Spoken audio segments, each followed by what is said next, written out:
పాకిస్తాన్లో పదుల సంఖ్యలో ఉగ్రవాద స్థావరాలున్నాయి. పాకిస్తాన్ వ్యాప్తంగా శిక్షణ తరగతులు నిర్వహించే స్థాయిలో పెద్ద పెద్ద ఉగ్రవాద స్థావరాలున్నాయి. ఉగ్రవాదులకు covert operations, hand to hand combat, నావిగేషన్లో నైపుణ్యం, శత్రు భూభాగాల్లో భద్రతా దళాలకు చిక్కకుండా తప్పించుకోవడం, ఇలా అన్ని విషయాల్లో పక్కా శిక్షణ లభిస్తుందంటే అందుకు కారణం పాకిస్తాన్ ఆర్మీ, ఐఎస్ఐని. పెహల్గాం దాడి వెనుక ఉన్నది లష్కరే తోయిబానే కానీ లష్కరే తోయిబాకి పూర్తి స్థాయిలో సహాయ సహకారాలు అందించింది ఐఎస్ఐనే. అందుకు ప్రత్యక్ష సాక్ష్యం హషీం మూసానే. పెహల్గాం దాడిలో పాల్గొన్న ఉగ్రవాదుల్లో మూసా కూడా ఒకడు. కానీ మూసా ఉగ్రవాదిగా మారడానికి ముందు ఎవరో తెలుసా? పాకిస్తాన్ సైనికుడు. పాక్ సైన్యం పారా కమాండోగా పనిచేశాడు. పాకిస్తాన్ సైనికులు ఉగ్రవాదులకు శిక్షణ ఇవ్వడమే కాదు, అవసరమైతే ఉగ్రవాదులుగా మారి భారత్ మీద దాడి చేయడం కూడా కొత్తేం కాదు. ముంబై దాడులు మాస్టర్ మైండ్స్ లో ఒకడైన తహవూర్ రాణా పాక్ ఆర్మీలో డాక్టర్గా పనిచేసి రిటైర్ అయిన వాడే. ఇలా చెప్పుకుంటూ పోతే భారత్లో మారణ హోమం సృష్టించిన దాడుల్లో పాల్గొన్న చాలా మంది ఉగ్రవాదులు గతంలో పాక్ సైన్యంలో పనిచేసిన వాళ్లే. పాకిస్తాన్కి ఉగ్రవాదులకు ఉన్న అనుబంధం సాధారణమైంది కాదు. పదుల సంఖ్యలో ఉగ్రవాద సంస్థలు పాకిస్తాన్లో పుట్టి ప్రపంచవ్యాప్తంగా మారణ హోమం సృష్టిస్తున్నాయి. వేల మంది ఉగ్రవాదులకు పాక్ ఆర్మీ, ఐఎస్ఐ శిక్షణ ఇచ్చి ఆయుధాలిచ్చి మారణ హోమం చేయిస్తున్నాయి. చివరకు పాకిస్తాన్ అంతర్జాతీయ సంస్థల నుంచి అప్పుగా తెచ్చిన డబ్బు కూడా ఉగ్రవాదుల శిక్షణ కోసం ఖర్చు పెట్టే స్థితికి పరిస్థితి వచ్చేసింది.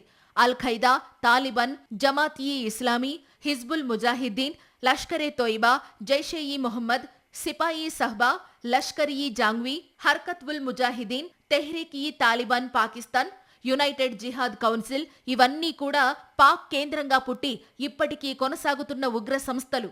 ప్రపంచంలో ఏ మూలన ఉగ్రదాడి జరిగినా దాని వెనుక పాకిస్తాన్ మూలం ఉంటుంది. అంతగా ముష్కర దేశం, ముష్కరులు కలిసిపోయారు. అమెరికా ఆఫ్ఘనిస్తాన్లో ఉన్న సోవియట్ సైన్యాలకు వ్యతిరేకంగా ముజాహిదీన్లను ప్రోత్సహించింది. ఈ ముజాహిదీన్లనే లో భాగమే ఒసామా బిన్ లాడెన్. మీకు సౌదీ అరేబియా ఏమో వహాబీ ఇస్లాం అనే అతి భయంకరమైన ఛందసవాద మతాన్ని ప్రబోధిస్తూ డబ్బులు ఇచ్చేది. పాకిస్తాన్ వాళ్ళకి ఆశ్రయం ఇచ్చి శిక్షణ ఇచ్చింది. అమెరికా అండదండలు ఇచ్చిండ్రు. అందువల్ల అమెరికా, సౌదీ అరేబియా, పాకిస్తాన్ల అక్రమ సంతానం ముజాహిదీన్లు. దీనికి అఫ్కోర్స్ ఇరాన్ కొంతమందికి మద్దతు ఇచ్చింది, ఉజ్బెకిస్తాన్ కొంతమందికి మద్దతు ఇచ్చింది. కారణం ఏంటంటే అక్కడ ఉన్న జాతి లింకులు ఇవన్నీ తజక్, ఉజ్బెక్, ఫస్తూన్ ఇలా ఆఫ్ఘనిస్తాన్లో అనేక జాతులు ఉంటాయి. బట్ ఏదైనా ప్రధానమైంది అమెరికా, సౌదీ, పాకిస్తాన్ నెక్సెస్. మీకు అందుకే ఒసామా బిన్ లాడెన్ సృష్టించింది అమెరికాయే. తర్వాత వాడు ఆ భస్మాసురుడే అమెరికా పైన అటాక్ చేస్తే వాడికి మళ్ళీ ఆశ్రయం ఇచ్చింది పాకిస్తాన్. ఉగ్రవాదాన్ని పెంచి పోషించే క్రమంలో పాకిస్తాన్ ఆర్మీ, ఐఎస్ఐ ఎంతగా తెగించాయంటే తమ దేశ ప్రజల భవిష్యత్తుని కూడా గాలి కొదిలేశాయి. అందుకే ఇప్పుడు పాకిస్తాన్ పౌరుల పరిస్థితి అత్యంత ఘోరంగా తయారయ్యింది. చివరకు అమెరికా కళ్లుగప్పి బిన్ లాడెన్ని ఏళ్లపాటు దాచిపెట్టే స్థితికి పాకిస్తాన్ ఎప్పుడో చేరుకుంది. పాకిస్తాన్లోని అబోటాబాద్లో బిన్ లాడెన్ని పాక్ సైన్యం, ఐఎస్ఐ అత్యంత రహస్యంగా దాచిపెట్టింది. చివరకు America navy seals operation Neptune spear నిర్వహించి పాకిస్తాన్లోకి వెళ్లి రాత్రికి రాత్రి ఒసామా బిన్ లాడెన్ని హతమార్చారు.